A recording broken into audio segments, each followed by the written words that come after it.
This is the cutting sound.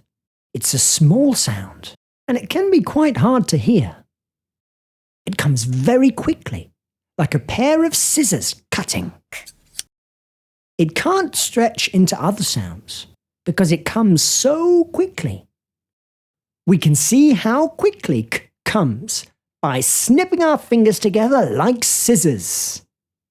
K goes into other sounds like this. Ka, ki, ka.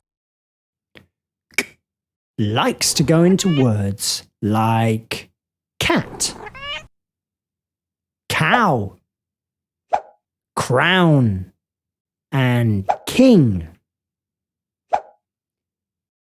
K has two favourite letters. Sometimes it likes to go into C. Sometimes it likes to go into K. And sometimes it likes to go into both of them at the same time. K can be quite greedy with its letters for a small sound.